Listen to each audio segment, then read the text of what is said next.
मैं बहुत ही ज़्यादा खूबसूरत थी, लेकिन 20 साल की उम्र में ही विधवा हो गई थी। मैं अकेले बहुत बड़े बंगले में रहती थी।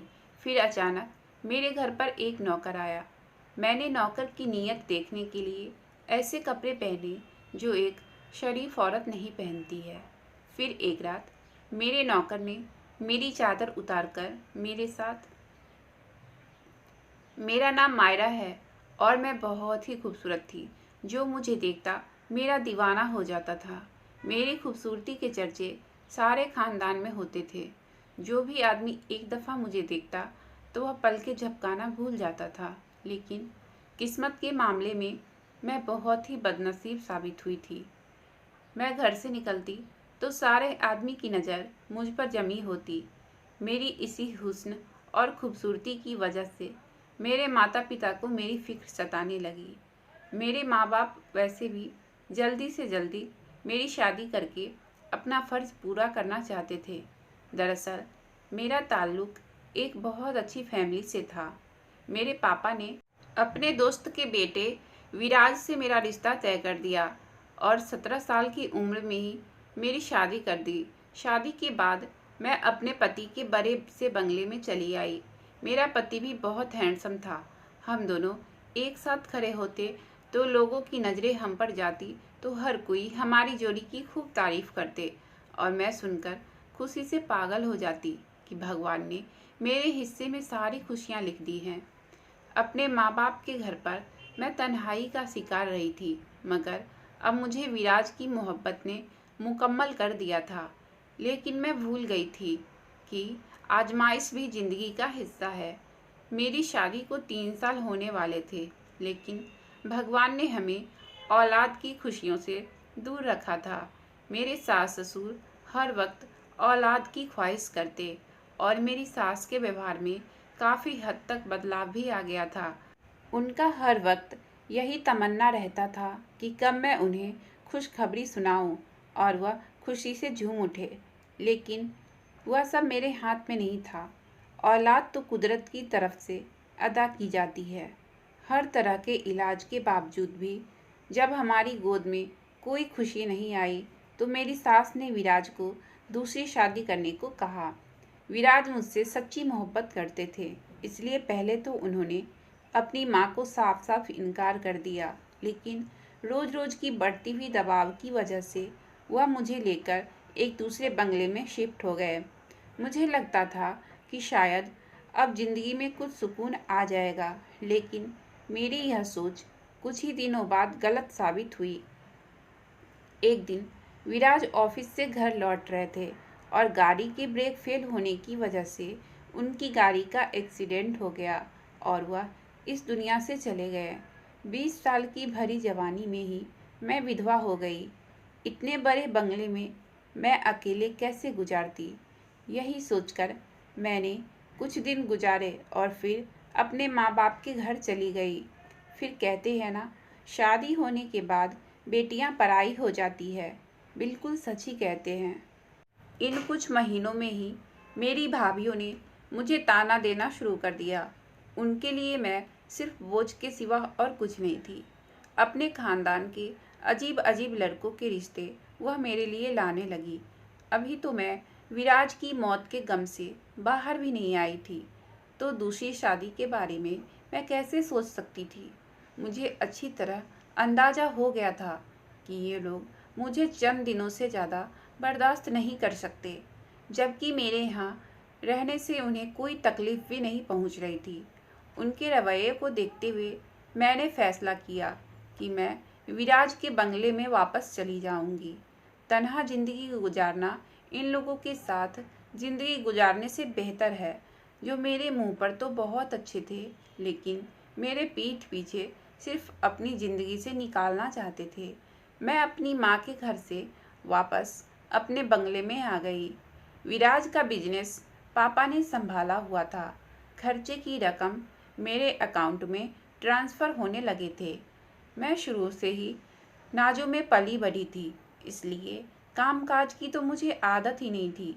हमेशा नौकर चाकर मेरे आगे पीछे रहते थे, लेकिन इतने दिन बंगला बंद होने की वजह से सारे नौकर काम छोड़कर चले गए थे, लेकिन मेरी एक पुरानी नौकरानी मेरे साथ चली आई थी, लेकिन वह बहुत ज़्यादा बीमार हो गई थी।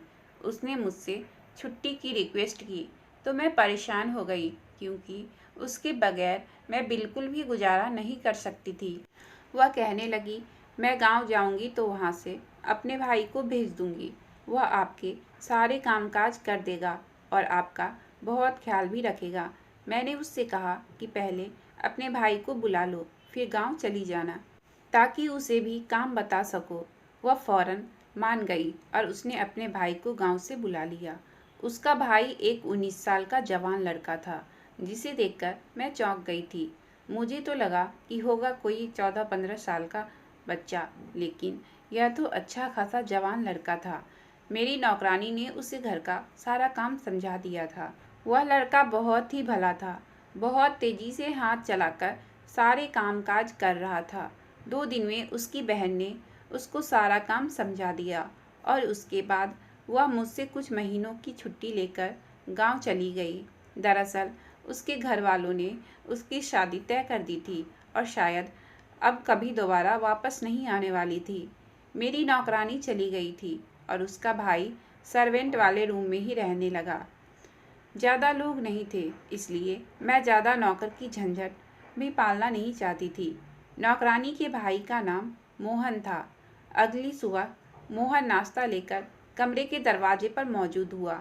मैं रोज़ाना सुबह 9 बजे नाश्ता करती थी। मैंने उसे कमरे के अंदर ही बुला लिया। मैं अभी तक नाइट ड्रेस में ही थी और बिस्तर पर लेटी हुई थी। उसे देखकर उठकर बैठ गई।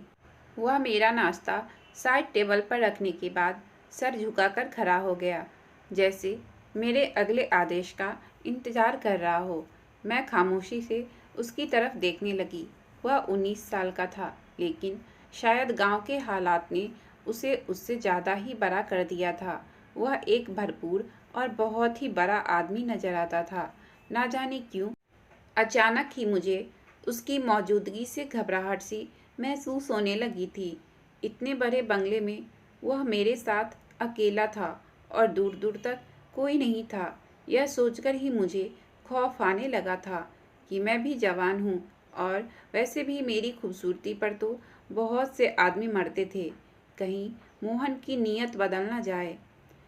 मैंने बिना सोचे समझे एक जवान लड़के को अपने पास रख लिया, जबकि मुझे इस बात का ख्याल करना चाहिए, क्योंकि मैं खुद एक जवान लड़की हूँ और इतने बड़े घर में तनहा हूँ।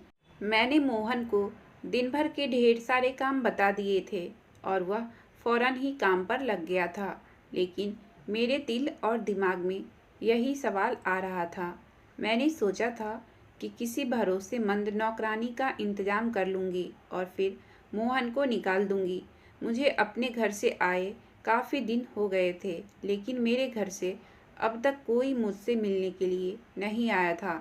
मेरे माँ बाप अपने पोते पोतियों में इस कदर मशरूफ़ थे कि शायद उन्हें मेरी तन्हाई का एहसास भी नहीं रहा था। ससुराल वाले तो पहले ही मुझे नापसंद करने लगे थे। उनके लिए मेरा होना ना होना बराबर ही था। मुझे समझ नहीं आ रहा था कि नई नौकरानी के लिए किससे कहूँ।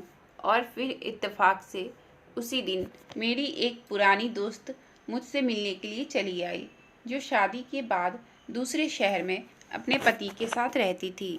अब छुट्टियों में वापस आई थी तो उसे मेरे विधवा होने की खबर मिली थी। मैं उसे गले लगकर बहुत ज़्यादा रोई।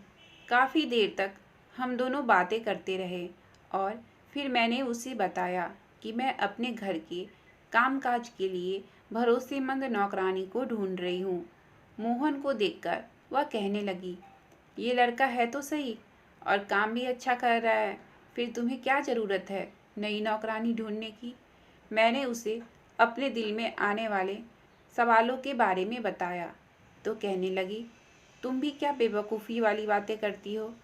खुद ही कह रही हो कि मोहन की बहन तुम्हारी वफादार नौकरानी है और मोहन भी बहुत शरीफ है, और फिर खुद ही परेशान भी हो रही हो। मेरी मानो तो नई नौकरानी की झंझट में ना ही पड़ो। आजकल की नौकरानी कोई काम की नहीं है, वह सिर्फ बेहिसाब छुट्टियां करती है और दूसरी बात यह कि एक घर की खबर दूसरे घर में पहुंचा देती है। तुम तो वैसे ही अकेली रहती हो। अपनी दोस्त की बात सुनकर मैं और भी परेशान हो गई। ठीक ही तो कह रही थी। मोहन पर तो मैं फिर भी बहुत ज़्यादा भरोसा करती थी, लेकिन बिल्कुल नई नौकरानी पर कैसे भरोसा कर सकती थी। जाते जाते वह कहने लगी कि अगर ऐसा ही है तो मोहन का टेस्ट ले लो, दूध का दूध और पानी का पानी हो जाएगा। उसकी बात मुझे कुछ समझ आ गई थी। उसका मशवरा मुझे ठीक लगा था। मैंने सोचा कि मैं एक दफ़ा मोहन का टेस्ट लेती हूँ, और अगर वह पास हो जाता है तो मैं उसे हमेशा के लिए अपने पास रख लूँगी, क्योंकि ना ही इस बंगले को छोड़ने का मेरा कोई इरादा था और ना ही दूसरी शादी करने का। वैसे भी मुझे इस बात पर यकीन आ गया था कि भगवान ने मेरी किस्मत में औलाद नहीं लिखी थी, तो फिर दूसरी शादी करके क्या हासिल हो जाता। इसलिए मैंने अकेले ज़िंदगी गुजारने का फैसला कर लिया था, और मेरी इस वजह से मेरे माँ बाप मुझसे दूर हो गए थे। वह जल्दी जल्दी मेरी शादी कराना चाहते थे और दूसरी शादी के लिए दबाव डाल रहे थे। मैंने तो साफ साफ मना कर दिया था कि अब मेरी ज़िंदगी में किसी और मर्द की कोई जगह नहीं है। मैंने मोहन का इम्तिहान लेने का सोच लिया था। एक दिन शाम के वक्त मैंने जानबूझकर बहुत सारे पैसों से भरा हुआ बैग किचन में छोड़ दिया और खुद अपने घर से बाहर निकल गई थी। मैं देखना चाहती थी कि मोहन उस बैग के साथ क्या करेगा। कुछ देर बाद जब मैं घर वापस आई तो बैग वहाँ पर मौजूद नहीं था। मोहन भी मुझे घर पर नहीं नज़र आ रहा था। मेरा दिल बहुत ज़ोर ज़ोर से धड़क रहा था। फिर मैं अपने कमरे में आई तो हैरान रह गई थी कि बैग मेरे कमरे में रखा हुआ था। जल्दी से मैंने उसे खोलकर देखा तो उसमें सारे के सारे पैसे वैसे ही मौजूद थे। एक लम्हे के लिए मुझे सुकून आया कि मोहन की नीयत पैसों पर खराब नहीं है, लेकिन दूसरे ही पल मुझे ख्याल आया कि हो सकता है उसे पता ही ना हो कि इसमें पैसे हैं। इसलिए मैंने दूसरी तरफ से उसका टेस्ट लेने का सोचा। रात होने से पहले मोहन सारे घर पर एक नज़र डालकर अपने रूम में सोने के लिए जाता था। मैंने जानबूझकर कुछ पैसे को उसके रूम की तरफ जाने वाले रास्ते पर गिरा दिया। मुझे यकीन था कि आज पैसे मोहन की नज़रों में ज़रूर आएंगे। मैं अपने कमरे में आकर सुकून से लेट गई थी। मुझे सुबह का इंतज़ार था। मैं देखना चाहती थी कि मोहन क्या करता है उस पैसे के साथ, लेकिन ये मेरी गलतफहमी साबित हुई। मुझे कमरे में आए हुए ज़्यादा देर अभी नहीं हुए थे कि कमरे का दरवाज़ा बजने लगा। मैं हैरान हो गई, लेकिन मोहन की आवाज़ सुनकर मैं उसे अंदर आने की इजाज़त दे दी। मोहन कमरे में आया और मेरे आगे पैसे रख दिया और कहा कि मेरे रूम के रास्ते पर पड़े थे। वह पैसे तकरीबन 2 लाख के बराबर थे। मैंने मोहन से कहा कि ये पैसे तुम रख सकते हो। मैं उसे उसके वफादारी का इनाम देना चाहती थी, लेकिन मोहन हाथ जोड़कर कहने लगा, मैडम जी, मैं मेहनत की कमाई खाता हूँ, इसलिए मैं इस पैसे को किसी भी कीमत पर नहीं रख सकता। वह खाली हाथ वापस चला गया और पैसे मेरे सामने ही रह गए। मेरा दिल इस बात पर राजी हो गया था कि मोहन की नीयत बिल्कुल साफ है और वह कभी भी मेरे किसी भी कीमती चीज़ को हाथ भी नहीं लगाएगा। अब सिर्फ एक ही चीज़ रह गई थी, वह थी हम दोनों के दरमियान की इज्जत। मैं अभी भी जवान थी और वह भी जवानी की दहलीज पर कदम रख चुका था। ऐसे में हमारा एक साथ बंगले में रहना ठीक नहीं था। यह बात मैं भी जानती थी, लेकिन मैं किसी गैर शख्स को अपने साथ नहीं रखना चाहती थी। और मोहन इस टेस्ट को पास करेगा तो हमेशा के लिए मेरा वफादार बन जाएगा। मैंने साड़ी पहनी और मेकअप कर लिया, जबकि विधवा होने के बाद से मैंने कभी इतना मेकअप नहीं किया था। मैंने एक नज़र शीशे पर डाली तो मैं कयामत ढा रही थी। मेरी नज़र अपने हुस्न पर टिक नहीं पा रही थी, तो मोहन कैसे मेरी खूबसूरती को बर्दाश्त कर सकता था। मैं पूरी तरह तैयार होकर डाइनिंग टेबल पर जाकर बैठ गई और मोहन शाम की चाय लेकर आया तो मैंने उसे ज़बरदस्ती अपने सामने ही बैठा लिया और उसे उसके बारे में सवाल पूछने लगी। वह कभी कभी मुझे नज़र उठाकर देखता और फिर अपनी नज़र झुका लेता था। मुझे उसका अंदाज बहुत ही अच्छा लग रहा था। उसने एक दफ़ा भी नज़र भर के मुझे नहीं देखा था। मोहन मेरे हर सवाल का जवाब बहुत ही अच्छे ढंग से दे रहा था। ऐसा लगता था जैसे इज्जतदार और शर्माने वाला लड़का हो। सच तो यही था कि मैं मोहन के किरदार से बेफिक्र हो गई थी। वह एक बहुत ही अच्छा शख्स था, लेकिन मैं कुछ दिन और उसका टेस्ट लेना चाहती थी। इसलिए मैंने हर दिन नए नए कपड़े पहनना शुरू कर दिया और कभी मोहन को ड्राइंग रूम में अपने पास बिठा लेती तो कभी गार्डन में। एक दिन रात के वक्त मैं मोहन के रूम के पास पहुंच गई और उसे आवाज़ देकर बाहर बुलाया तो वह फौरन ही चला आया। मैं लाल रंग की नाइटी पहनी हुई थी। मुझे यकीन था आज वह मुझे एक नज़र भर के देखेगा, लेकिन वह आज भी सर झुकाए खड़ा था। मैंने मोहन से कहा, मुझे नींद नहीं आ रही है, मुझे कॉफ़ी बनाकर दे दो। मोहन मेरे पीछे पीछे चला आया। मैं किचन के दरवाजे पर जाकर खड़ी हो गई। मेरे बाल पूरी तरह खुले हुए थे और मेरी नज़रें मोहन पर जमी हुई थी, लेकिन वह पूरी तरह से कॉफ़ी बनाने में लगा हुआ था। उसने कॉफ़ी बनाकर मेरे आगे रख दी और जिस तरह आया था उसी तरह वापस चला गया। उसके इस अंदाज ने मुझे पूरी तरह चौंका कर रख दिया था। वह किसी तरह मेरी खूबसूरती से नज़रें चुरा गया था। फिर मैंने सोचा कि शायद वह मेरा भरोसा जीतने की कोशिश कर रहा हो, क्योंकि आज तक मेरी ज़िंदगी में जितने भी आदमी आए उनकी नज़र मुझ पर पड़ती थी तो वो अपनी नज़रें झुकाना भूल जाते थे। एक शाम को मैंने ब्लैक कलर का खूबसूरत सा गाउन पहना और बालों को खोलकर पूरी तरह तैयार हो गई। मुझे इस बात पर यकीन आ चुका था कि मोहन मुझ पर नज़र डालेगा ही। फिर मैं बिस्तर पर लेट गई और मैंने जानबूझकर मोहन को कमरे में बुला लिया और वह सर झुकाए कमरे में आ गया था। मैंने उससे कहा, मेरे सर में बहुत तेज़ दर्द हो रहा है, मेरा सर दबा दो। मोहन अपने हाथों से मेरा सर दबाने लगा। मैं दिल ही दिल में सोच रही थी कि बस आज ख़त्म हो गया है और अब मुझे आजमाने की कोई ज़रूरत नहीं है। लेकिन मोहन कुछ ऐसा किया कि मेरे होश उड़ गए।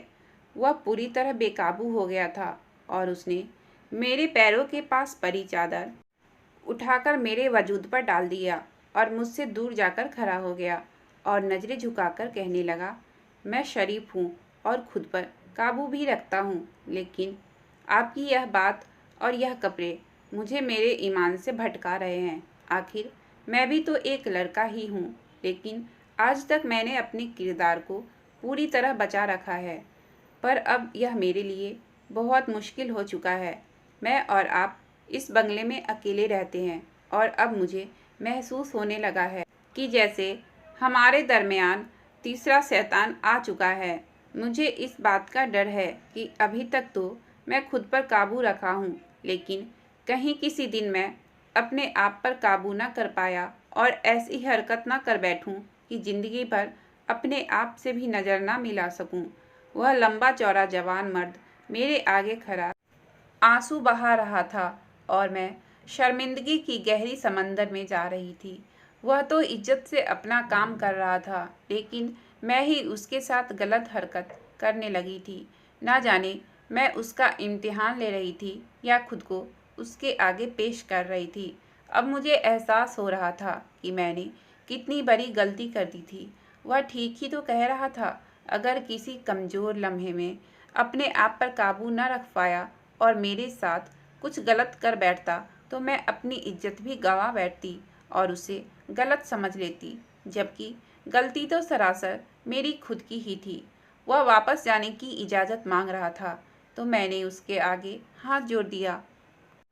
उसने कहा कि मुझे माफ़ कर दो, मैं तो बस उसका इम्तिहान लेना चाहती थी, लेकिन खुद ही नाकाम हो गई। मैं उसके आगे खुद को बहुत छोटा महसूस कर रही थी। वह कहने लगा, मैडम आप बहुत खूबसूरत हो और जवान भी।